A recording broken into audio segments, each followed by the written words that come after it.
Bonjour et bienvenue dans ce 7e jour de défi 30 jours de bien-être à l'école. Alors aujourd'hui, on continue sur notre lancée de la patate chaude, les colères des enfants, comment se faire obéir sans crier, comment faire nous pour réussir à ne pas se mettre en colère, ce qui quand même, venant de moi, est quand même un comble. Mais justement, si j'y arrive de plus en plus, il n'y a pas de raison que le reste de l'humanité n'y arrive pas.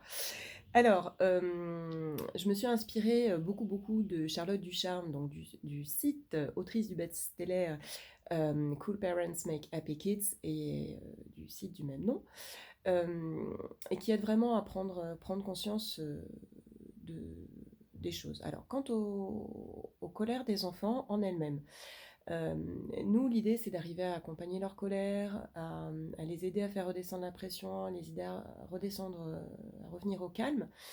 Parce que la colère, il ne faut pas la supprimer, elle est utile, elle apporte des infos, mais l'idée c'est comment faire pour que, voilà, pour arriver à lâcher la colère, à redescendre et à trouver d'autres solutions. Il faut savoir que, enfin tu le sais peut-être sûrement, mais en fait la partie du cerveau qui sert à gérer les émotions et notamment celles assez violentes comme la colère, c'est le néocortex, et le néocortex n'est complètement terminé qu'autour de 25 ans. Donc forcément, à 4 ans, pas du tout. Voilà. Donc, il sait pas faire, c'est pas qu'il veut pas, tout ça, mais il sait pas, il a pas les outils, donc d'où les petits jeux. Alors la première chose, en fait, c'est de pas vouloir le changer lui, c'est de te changer toi, parce que toi, t'es grand et que normalement, tu devrais y arriver un peu mieux. Il faut juste changer nos croyances sur la colère. Enfin, faut juste, ça paraît hyper simple, mais ça fait des années que je travaille dessus, mais bon, il faut bien commencer un jour. Par exemple, on se dit ouais, il a fait exprès, il se contrôle pas. Mais pas du tout, en fait, il a pas encore les outils, il sait pas comment on fait, voilà. Donc, il faut quand même lui apprendre à pas diriger sa colère contre lui-même ou contre les autres. Aider l'enfant en étant empathique pour qu'il comprenne l'origine de sa colère et qu'il se sente compris. Donc, par exemple, si on voit deux enfants se battre autour d'un puzzle ou d'un jeu de Lego, tu es fâché? Tu es fâché parce que Choubidou, t'as pris ton Lego? Tu n'avais pas fini de jouer, t'as envie de continuer à jouer? Je comprends, tu as le droit d'être en colère. Mais je ne suis pas d'accord que tu lui tapes dessus, que tu lui cries dessus. Est-ce qu'on peut essayer de trouver ensemble une solution pour que tous les deux vous soyez contents, pour que tous les deux vous trouviez votre compte? Voilà, par exemple.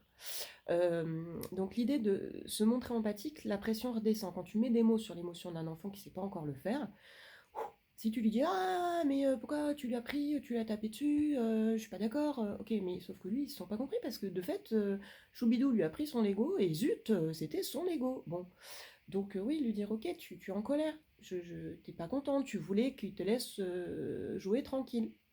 Bah là tout d'un coup il dit ah ok, elle m'a entendu, elle a compris, je vis pas dans l'injustice, donc ben, là il peut commencer à redescendre. Bon, des fois c'est un peu long, mais en tout cas je pense que c'est la meilleure façon de, enfin du moins une très bonne façon d'y arriver.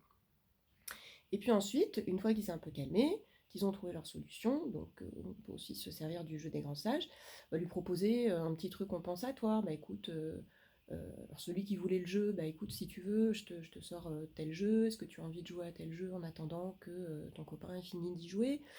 Et celui qui s'est énervé, mais est-ce que tu veux que je t'aide à faire la tour en Lego? Pourquoi, n'importe quoi, voilà. Voilà, donc en gros c'est ça, c'est essayer de se mettre à leur place et de se dire qu'ils n'ont juste pas les outils. Pour être bienveillant avec soi-même, pour l'être avec les autres, il faut d'abord commencer par soi.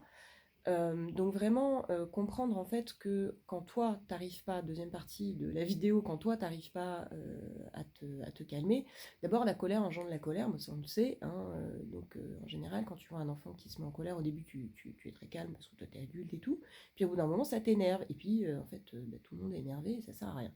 Ça sert à rien, pas parce que c'est pas bien, mais parce qu'après t'es pas bien, c'est juste ça, c'est juste qu'après tu te sens pas bien, donc c'est pas très utile en fait au bout du bout.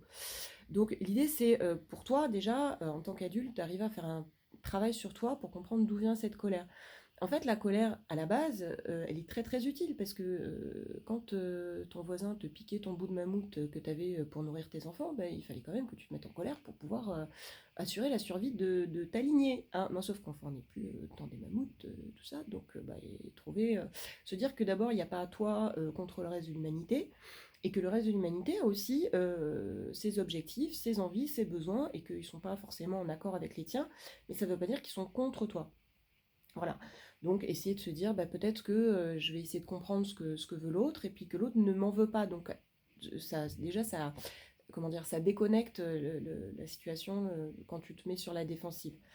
Donc quand les enfants, en fait, par exemple, t'écoutent pas et que ça, bah, je suis bien placée pour savoir à quel point ça énerve, c'est pas qu'ils s'en fichent de toi, c'est pas parce que non, c'est que toi, t'as l'impression qu'ils t'écoutent pas parce qu'ils s'en fichent, mais non, c'est pas contre toi, c'est juste qu'ils sont dans leur truc. Donc le problème, ça vient pas des enfants, qui sont juste des enfants occupés à leur activité, mais en fait, ça vient de toi. Parce que toi, tu te crées, tu penses quelque chose, tu crées une pensée qui va engendrer des émotions qui elles-mêmes vont engendrer des actions dont tu vas pas forcément être très fier au bout du compte. Et encore une fois, je parle en connaissance de cause. Mais parce que tu t'es mis dans la tête que c'était contre toi ou que c'est leur faute. Non, c'est juste des enfants, quoi. Voilà, surtout à 25, a fortiori. Donc, peut-être que ce qu'on reproche aux enfants, c'est ce qu'on ne s'autorise pas soi-même, de prendre du temps pour soi, pour faire ce qu'on a envie de faire, pour faire son jeu, enfin, pas forcément un jeu, mais voilà. Commence pas t'accorder à toi le temps dont tu as besoin. Donc, si c'est sortir 2 minutes dans le couloir ou faire une petite respiration, bah, fais-le. Et puis, juste pour décrocher, de te dire, ok, c'est pas contre moi, c'est pas. Voilà, alors il y a peut-être d'autres raisons, hein. Après, chacun est libre d'aller creuser ou pas les raisons pour lesquelles il se met en colère, ça vous appartient à tous, mais en tout cas, moi je sais que c'est beaucoup parce que j'ai l'impression que c'était contre moi et que j'ai un besoin de contrôle sur ce qui se passe. Donc ça, c'est mon problème, hein. Je ne vais pas vous faire ma psychanalyse là tout de suite maintenant, mais je pense que c'est intéressant d'aller creuser un petit peu dans son histoire, voilà, pour savoir, pour déjà connaître ses propres limites, parce que ça sert à rien de garder tout pour soi, de pas s'énerver, puis alors d'un coup le soir on rentre à la maison et on explose, c'est con parce qu'on explose sur les gens qu'on aime le plus. Donc voilà, essayer de travailler tous les jours un petit peu sur soi, faire un travail sur soi pour comprendre pourquoi des situations précises nous agacent, qu'est-ce qui fait, quelle est la pensée qu'on a créée pour soi qui a fait qu'on a eu telle émotion et telle action après derrière. Voilà, donc l'idée c'est vraiment de changer sa propre façon de voir les choses pour se décentrer. Je t'invite pour ça, je te mettrai aussi le lien vers une vidéo extraordinaire, enfin un audio d'ailleurs, un podcast, d'une fille que j'aime beaucoup qui s'appelle Clotilde Dussoulier et qui est du site, qui a créé le site et le podcast Change ma vie. Et c'est une vidéo, enfin je vais y arriver, un podcast sur la colère qui est vraiment très intéressant. Voilà, donc je te remercie, c'était un peu long aujourd'hui, mais voilà, je fais ce que je peux. Et je te retrouve demain pour le 8e jour, pour une petite relaxation enfant autour des mudras, des gestes des mains en yoga. Bonne journée!